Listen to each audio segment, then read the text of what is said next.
All right, folks. Welcome back to Stream Catchers. We are your hosts. I am AB. And I am Jack. What's going on? Hey, buddy, how you doing? Doing really well. How about you? Feeling good, feeling great. We are back talking episode 4 of Marvel's What If. Thanks, flying right by. hmm Quite an interesting episode, I felt. What did you think? Well, so the premise of the episode is, what if Doctor Strange lost his heart instead of his hands? And we see a whole bunch of unexpected events take place afterwards. Jack, what do you think of the episode? Oh, it was great. It was really interesting. I think that the honestly going into it, I thought the premise was a little weak, but once you really get into the episode, you get into some time stuff, some interesting Groundhog Day-esque drama. I thought it was a really good episode. High drama, very much a tragedy, which I didn't expect. Even like watching it the first time, I was kind of trying to like feel out where I was in the episode, and it was like I checked the timestamp, and I was like, oh, I'm at the very end of this episode. There's no way this is having an upbeat turn at the end. Like Yeah, it was high drama. It was really good. yeah. Before I give my thoughts, we'll just do the quick synopsis of the episode. Sure. So again, it's basically saying, what if Christine, who is played by the absolutely lovely Rachel McAdams in the movies, what if she dies instead of Strange's hands getting broken in that car accident? She dies. He continues to go on as Doctor Strange as he did, except his source of grief is her death, not the loss of his hands. He goes on to beat Dormammu and all those things. A few years go by, and he tries to use the Eye of Agamotto, the Time Stone, to undo her death. And we see that he is unable to do so. He's interrupted by the Ancient One as he continues to try to use the Eye over and over, multiple different scenarios to bring her back, including not even taking her on the drive with them, all these different things. No matter what happens, she ends up dying. And the Ancient One tells him that this is an absolute point in history. It cannot be changed. If it does, it creates a paradox and the universe ends. He decides, forget that, and he seeks out the lost library of Cagliostro, where he meets the librarian Obang, who tells him that he has to absorb the souls of beings in some dark dimension or something along those lines. So he To does gain that, power. Yeah. yeah, to gain power. So he does that for centuries. And as Obang is on his deathbed, he tells him that he has been split into two different beings. There's Strange Supreme, who is this demonic, devilish, all powerful Doctor Strange. And then there's the Doctor Strange that we know, the good Doctor Strange. The good Doctor Strange, on the other end, is being confronted by the Ancient One, who tells him what happened. Doctor Strange decides that he is going to have to figure this out. Strange Supreme shows up. They have a pretty thrilling battle. Strange Supreme ultimately beats him, absorbs him, brings Christine back to life, and the universe collapses around him. The Watcher shows up, says that I can't undo this, and the universe collapses. It ceases to exist, and that's the episode. So hmm as far as my thoughts, I don't know if I like this episode or not. I think it's probably because of the bleak ending that we Okay. got. It's just, Marvel always has a decent ending. Even Infinity War, that was the hope and optimism that everybody would come back, hmm and that's what we got. And this, it's like, well, this is it. This is over. This universe is done. And so it's almost like, well, what was the point? I had a few, I see that. you I know, guess I see that. and so I have a few hangups as well with Christine, which we'll get into that in a second as well. hmm Um, I think that I was kind of on the edge of my seat throughout the episode, and I hmm love the Doctor Strange pocket of the MCU. I think he is one of my favorite characters. I think I'd say Spider-Man and then Doctor Strange are probably my favorite heroes hmm in the MCU. So it was cool to see his story sort of retold a bit, to see more of him. They got some of the score that we had in the Doctor Strange movie come back. I liked it, but I didn't love it, I think is the best way I could say it. I don't know if I would have gone with anything like that. Okay. It's interesting you say that about hope, because that's what I was thinking like towards the end of this episode is the last episode that we watched, the one with all the Avengers being killed off one by one. Even in that universe, we have kind of a hopeful, uplifting ending where even though all of these heroes die, there's still hope, there's still more heroes and all this. And then this one just crashes. It just ends. Yeah. It just the universe folds over into itself, and that's it.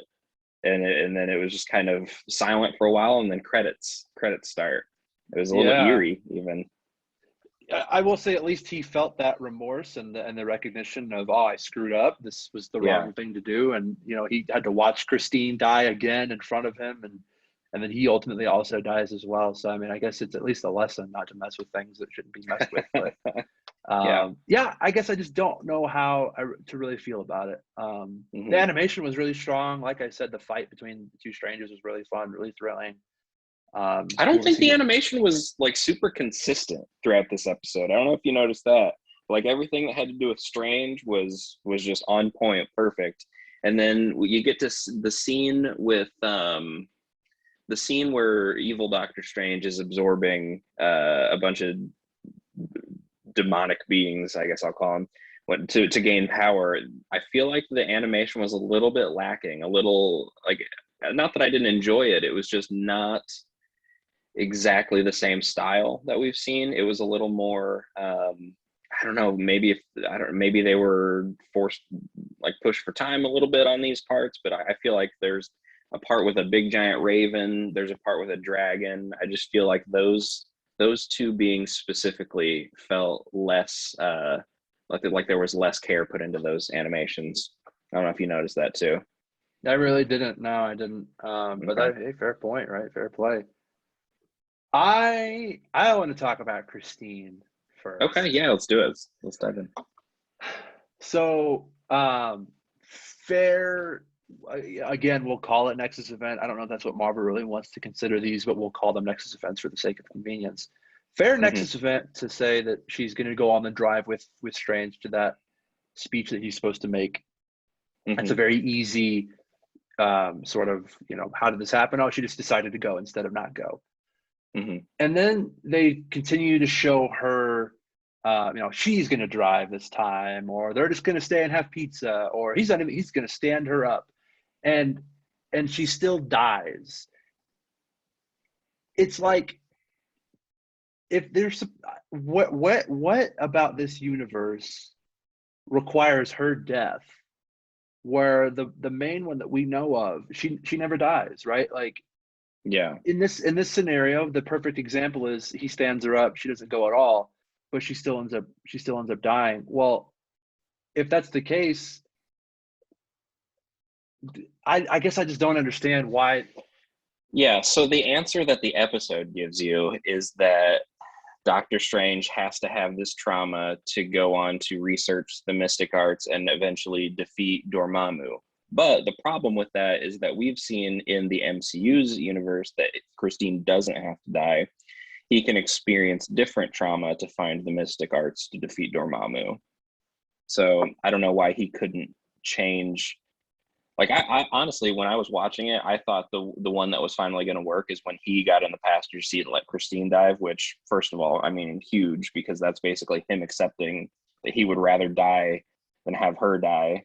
But like, Yeah, it didn't turn out that way. I thought maybe that would be the one that like he would injure himself so badly that he would, hit that trauma would yeah, then set him on the right course. But no, the episodes, the show decides to give us the idea of an absolute point in time that can't be changed or undone, which we've not really delved into, even in Loki, even in a show that you know has to do with timelines and stuff like that. yeah. It was an interesting concept, and I think it's fair. I don't have any issue with the idea of an absolute point. I guess, Hmm. and I also don't remember. Maybe you do, when they're going through the sequence of him going back in time, constantly trying to save her. Is there a point where he just goes himself, as he's supposed to in the Um, movie?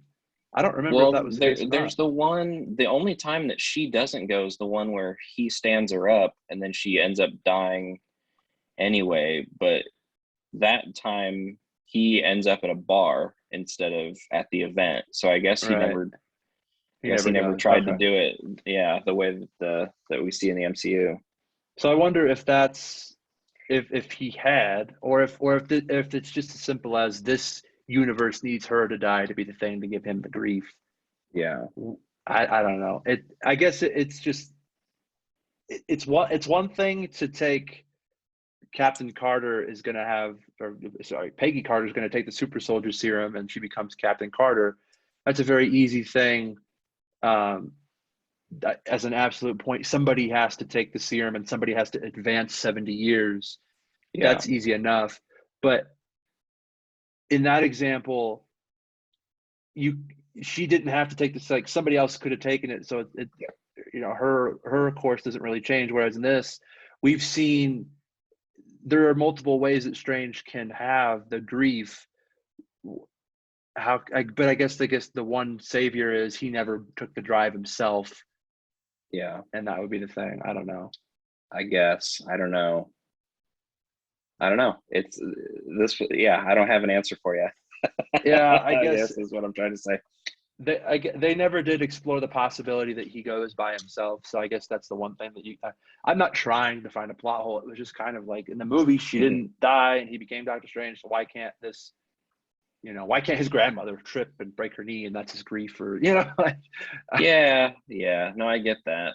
When they were doing, as soon as they revealed that there were two Doctor Stranges in this one universe, and that, I figured, okay, we've got one that's going on a bad path. We probably got one that's going on a good path. And I thought that maybe uh, the good version of Doctor Strange would be manipulating time on his own to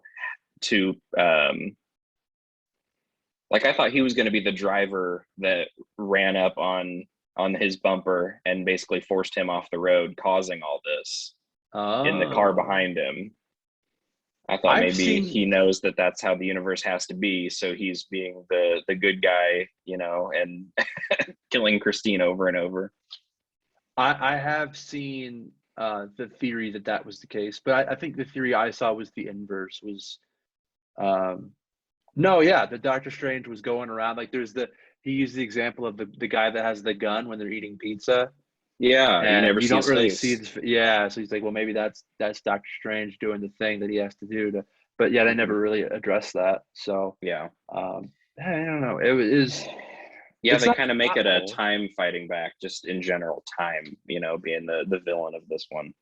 Yeah, yeah. I guess it's not a plot hole, I suppose. They needed her death to be the thing that collapses the universe. So I guess I'm willing to just sort of accept that, but I don't know. It's weird when the movie is she doesn't have to die and this one she does, but it is what it is, I Yeah, suppose. no, I agree. I agree with you. It's a fair. Conspicuous by his absence. No Mordo here this episode. No Mordo. Yeah, that's kind of would have been a perfect opportunity to have him in this episode.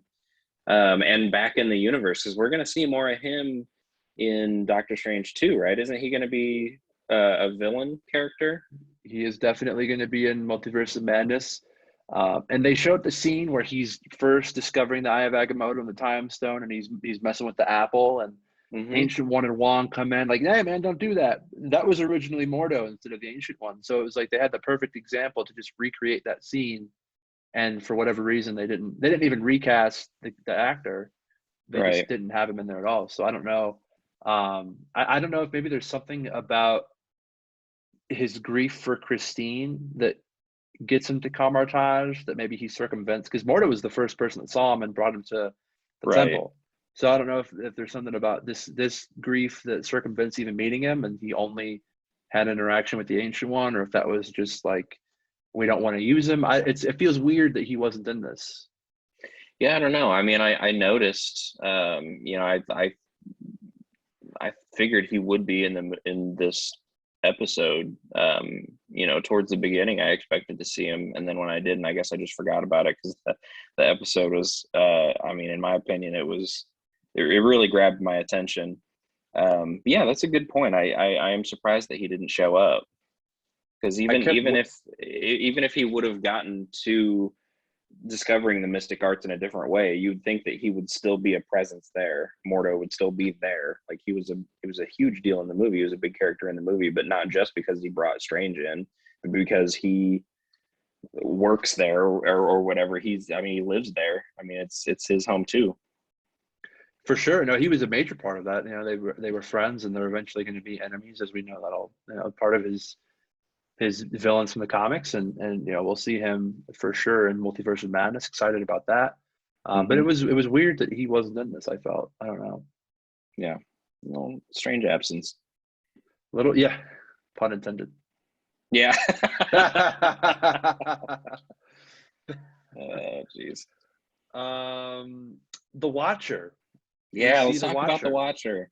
What do you got? Man, when Strange felt his presence that first time, it was a little chilling. It was a little, ooh, I didn't even know that could happen. And he turned around and nothing's there. And at the very end of the episode where they actually have a conversation, that was a little crazy. It was a little bit like it felt like the piece of art talking to the artists, sort of. I mean, because the Watcher Yeah, is like this framing device that's not even really a part of the universe interacting with the universe. It was really cool. it was. And I've seen someone point out that every episode we see just a little bit more of him. This is the first time we actually see him and not his silhouette. And Hmm. then, so of course, he's also interacting with with the main character of the episode. Yeah. We know his whole thing is I can't intervene, will not, won't, all that nonsense. I'm wondering if maybe there's a point in this where he might have to intervene. But I guess the only thing to that is this would be the perfect example or excuse for him to intervene. The whole universe collapsed. So if he wasn't going to Yeah, intervene for that, why would he? But it just seems like we're seeing a little bit more of him and he's finally interacting. It feels like there's something more to him that we might see down the road. that'd be interesting. I hadn't thought of it like that. When we were talking about it, I figured, any with him interacting with the world in any way, with him having a conversation with Strange, like that's not intervening per se, but interacting with the world at all. I mean, you've got the butterfly effect. Strange knows about him. He knows his existence. I realize that the universe ends and he dies and everything, but I mean, I never expected him to have lines with a character. Right, which leads me to believe that maybe there is more to him than we know, and maybe we will see him do something. But again, I'm down. I think it's a cool idea. I don't know how they'll implement it, how they'll make it, what kind of impact that'll have. But yeah, that'd be really interesting. right? Yeah, I know. We're episode 4. There's 6 left. We know there's a Spider Strange episode. We know there's a zombie episode. We know there's Gamora. That would leave 3 that I'm not able to think of right now. Mm. Um, of those, I don't. I mean, I maybe the zombies. I don't know. I can't think of anything that he would need to pop. But again, we don't know what those are really 100% going to be about. So Yeah, I don't know. I don't it's even know if we've seen scenes and trailers of all of the episodes. probably not. I don't remember seeing anything on this one. I remember, I think they showed the scene of Doctor Strange reaching out his arms and blasting magic blasts everywhere, but Gotcha. I think that was in the trailer. If not, it was in the episode trailer for this one when that came out. But It's been a um, while since I saw the trailer, and I don't think I've seen same, it since it came out. Or I think I yeah, saw it the one time. yeah, So I don't know. This show is, I think it's getting a little bit tougher to discuss too, just because Captain Carter, it felt like it was so um, clear how, it's a very simple Nexus event, and it follows along with the first Avenger pretty well. yeah, Whereas since then, they've all severely deviated from the source material. And so right. it in my opinion at least, especially this episode where there's not like, well, I wonder what happens next. There's no next. The whole There, universe yeah, is gone. So yeah, I think that they are getting a little bit tougher to discuss. But I yes. wonder. For this, go ahead. No, I was just going to say, I wonder what sort of impact some of these are going to have over the entire MCU as well. I don't know. I mean, to me, this whole show feels like the MCU's opportunity to introduce some radical ideas for different universes so that once the multiverse is on screen and is a part of the MCU, we have a little bit of a primer. We kind of know the scale of what to expect. They don't have to just throw a bunch of random stuff at us and pretend like, oh yeah, anything and everything can happen. It's like, well, the diehard MCU fans will have seen, this animated show and know that, sure, yeah, I mean, there are these crazy universes where one tiny difference impacted everything, and ultimately there are universes that have ceased to exist because of these consequences. Yeah, I think that there's definitely going to be some impact, whether it's we see these characters cross over live action or what. I mean, I just, the fact that they announced that this is part of Phase 4, Mm-hmm. and it, and the fact, I think something along with the lines too with the Watcher and the fact that we're seeing more of him. If anything, it's a way to maybe get him in the fold to at least establish who he is. Mm-hmm. But I do think that and I don't know what it is, but I do think that there is going to be some sort of impact on this. I don't think this is just a fun thing that they decided. It's not Bad Batch where it's just we need content. It feels like there's a thing that they're trying to plan towards. Maybe, yeah, we'll see. I'm looking forward to Multiverse of Madness now more than ever. Oh man, me too. I'm almost wondering. This is probably more to do with. I shouldn't say. I don't want to spoil anything on Shang-Chi. Well, I mean, let's give a spoiler warning towards the end of this episode, and then maybe we'll talk a little bit about Shang-Chi. All right, we can do that. I All guess right. there's something about the mid-credit scene that leads me to believe that the future of the MCU is not just tied to a multiverse and time travel. We can get into that towards the Yeah. end, but Yeah. Let's. all right, we'll do that. Yeah. We'll do Or that. maybe we probably should have talked about this off episode, but do you want to cover Shang-Chi? Do you want to do a Shang-Chi episode? We can. I'll I need to didn't. see it a couple more times, I think. Yeah, I mean, I'm.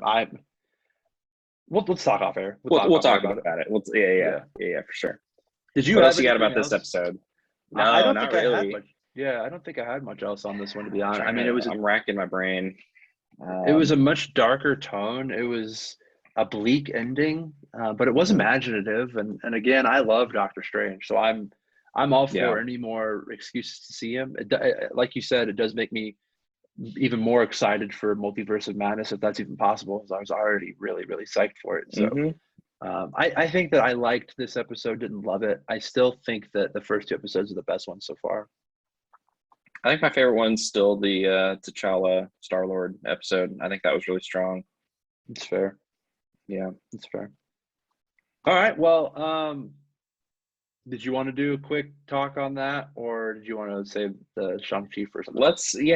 Let's get into it just a little bit, and if it goes Okay. long, we'll cut. All right. Heavy spoilers, folks. If you haven't seen Shang-Chi, you really should. It's a really, really fun movie. And we might cover it on an episode as well. So Yeah, and as of today, as of this recording, I mean, it's only been out a day, so that's why we definitely yeah, want to give a big spoiler warning for that. yeah, for sure. So if that's all for this episode. If you want to stick around for the Shang-Chi quick little discussion, please do. If not, thank you guys for tuning in. We'll catch you next week on episode 5. Absolutely. So Okay. still here.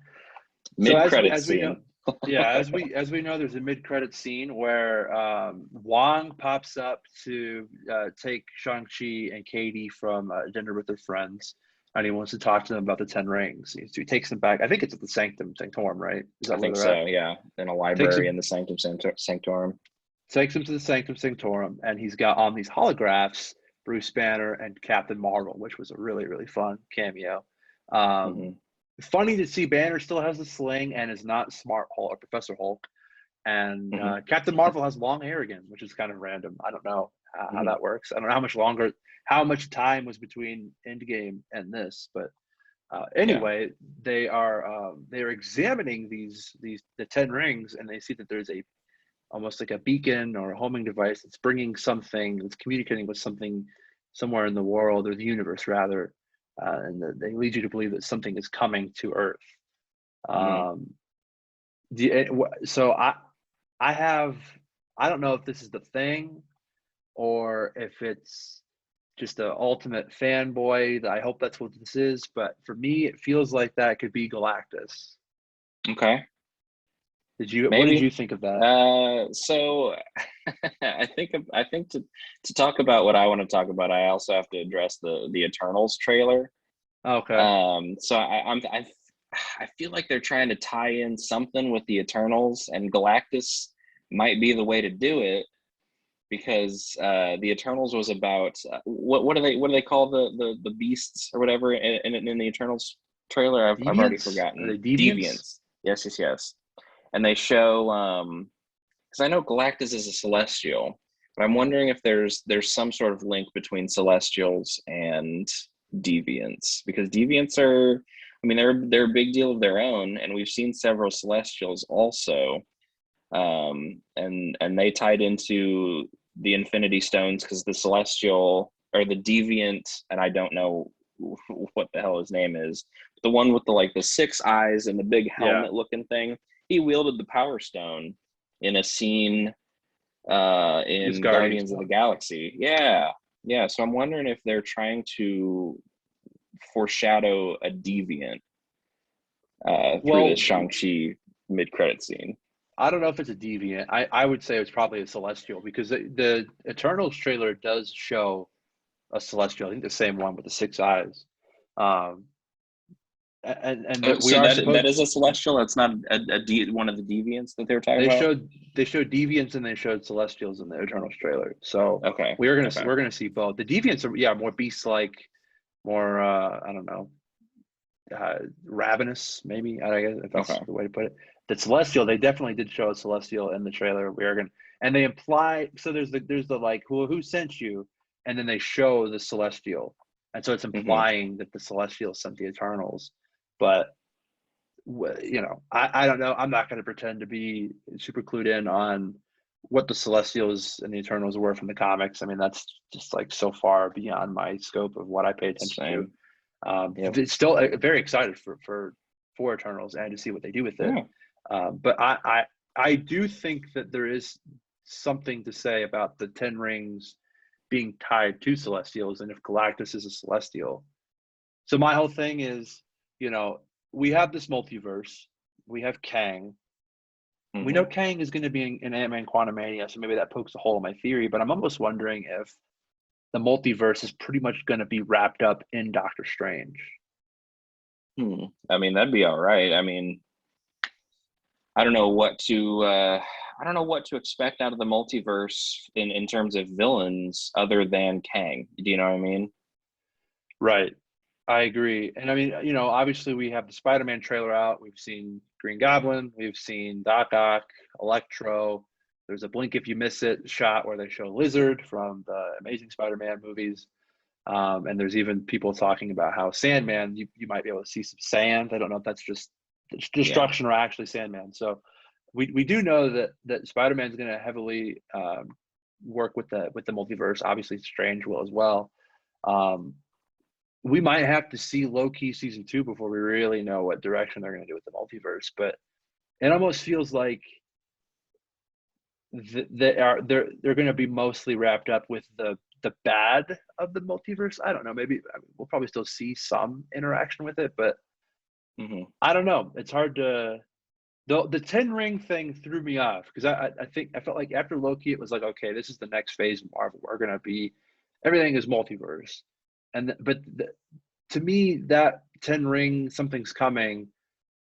I can't imagine what multiversal issues would come with that. Yeah, I don't know. We're in a very, very uniquely difficult time to speculate in the Yeah, MCU. there's Just just so much because, unknown. yeah, there's so much unknown and there's so much it just seems like with the Infinity Saga, it was so contained, maybe. Like it Yeah, wasn't, it wasn't a simple story. It was a very elaborate space opera type story, but it didn't have to do like it was aliens and science. That's kind of all you had, and these sort of magic rocks, I guess. But now you've got multiverse, you've got timelines, you've got celestials, and you've got, I mean, there's there's just everything right now. And Yeah. it is hard to pin down what direction we're going, what the trajectory Yeah. is. I've seen them talk about how they want to bring in more of the cosmic side of Marvel into the movies. And so that's obviously, we're going to see that with Eternals. And if the Hmm. 10 Rings are something along the lines of some cosmic, um, you know, heirloom or some, whatever you want to call them, it seems like, yeah, they're trying to do a little bit of both. Yeah. Um, and it's just, we're just a little premature, I think, right now. There's so much that still has to come out, even, between Miss Marvel and Hawkeye and the movies and the Eternals coming out and all the shows coming out. I mean, there's so much coming. Hmm. It feels like it does feel like it's a little premature And to I didn't even speculate bring on. up the Young Avengers and the Dark Avengers. Like, there's so many different Yeah, angles the MCU is going right now. yeah, for sure. I think that's probably a bit more, that might be a ways away. I think. Hmm. I think that they're giving us little teases with Eli Bradley, and we know America Chavez is going to be in Doctor. All these. I think that stuff is definitely coming. I think that that's a little bit farther down the road. Um, but it is an exciting time to be a Marvel fan. Yeah, I wonder at this point. I wonder if the big execs or whatever at MCU or at Marvel's studios just throwing everything at us to see what we're most interested in. No, they have a plan. That's Kevin Feige has a plan. I know. I don't think that they're just kind of figuring it out as they go. I think that they definitely know what they want to do. But whatever that is, I couldn't tell you. I couldn't Yeah, tell you. for sure. I'm Yeah. looking forward to it. I mean, I've been a little down on Eternals. I don't. I'm excited to see it. I'm excited to see it. I'm trying to stay optimistic, but at the same time, like I don't see Eternals being good, and I hate to be negative, but I don't. I'm not invested in the characters because I don't know them. The teaser trailer wasn't good. The trailer that came out, I think, is just all right. It looks like an okay movie trailer. Marvel aside, I don't know if Eternals is going to be the big movie that brings us further in the MCU. Does that make sense? I mean, I don't expect it to be impactful in the way that like Infinity War or Civil War were. Hmm. Um, I definitely agree. The teaser trailer, I was just kind of like, I don't really know what this is, and yeah, I don't Yeah. know anything about these characters. The full trailer, when you actually see a little bit more, of the movie and some of the nicer shots, and I mean, I look at the cast up and down. I don't see any way how it's not going to be a good movie, and Hmm. I'm not going to hold it against them that I don't know who these characters are, because I didn't know who the hell Groot was. I didn't know who Star Lord was. I didn't really know Fair much about point. Ant Man. I didn't know much Fair about point. a lot of these characters. I mean, I didn't know anything about Thor. I didn't pay attention to that. I mean, when I was growing up, I was a Spider Man, X Men, Fantastic Four sort of fan. Not the movies, but just those were like the original popular Marvel heroes. I think the Avengers were cool for the diehard comics fans, but let's not forget it was a pretty big deal that Iron Man was a movie. I mean, that was Yeah. someone that was considered to be more of a B character. I didn't know anything about Iron Man, Hmm. and then he went Same. on to Same. be amazing, right? So Yeah. I'm not going to hold it against them that I don't know who these people. I don't know who Moon Knight. I don't know. I didn't know who Shang-Chi was, right? Nothing about him. So I'm not going to hold that against them. Um, I think when you look at Kit Harington and Angelina Jolie and Salma Hayek and Kumail Nanjiani and all of these I mean, this is an impressive cast, and Hmm. the director Chloe Zhao, I think is her name, Zhao or Zhang, something along those lines. Um, is supposed to be legit. It's supposed to be the real deal. I think she has something. She directed something that was an Academy Award winning thing. So after the full trailer, I'm not going to say that it was, it's the best trailer I've ever seen, but it definitely made me excited for the movie. I think that it will be a good movie. Yeah. Well, So I think it'll be a decent movie. I just don't know. I don't know if it'll fit into a greater Marvel context that I am looking forward to. Does that make sense? I I mean, don't think hey, it's going to be a it's bad movie. to I each his just, own. I mean, if you don't want to, if yeah, you're I don't not, know. you know, if you don't like it, you don't like it. It is, you know, Yeah. it's not a big thing, not a big deal. I don't think that it's going to be this game changing, you know, world bending adventure. Mhm. I think it's supposed to introduce some cool characters. Maybe I think it'll be a lot like Shang-Chi. It's going to introduce some characters. They'll have like a little thing that'll hint towards the future. And I think that it's just sort of introducing us to another side of the Marvel universe. Yeah. All right. That's fair. That's a fair point. Yeah. Yeah. Yeah, I guess I just feel like I'm supposed to care about it a lot more than I am because of the scale of the trailer. I mean, I feel Yeah. like the trailer's making it out to be more than it's going to mean to me ultimately. And Hmm. I think that the big you know, game changing movies are going to be Spider-Man and Doctor Strange. Absolutely. Absolutely. I Yeah. agree with that completely. So I'm looking forward to it. It's Marvel. I trust them.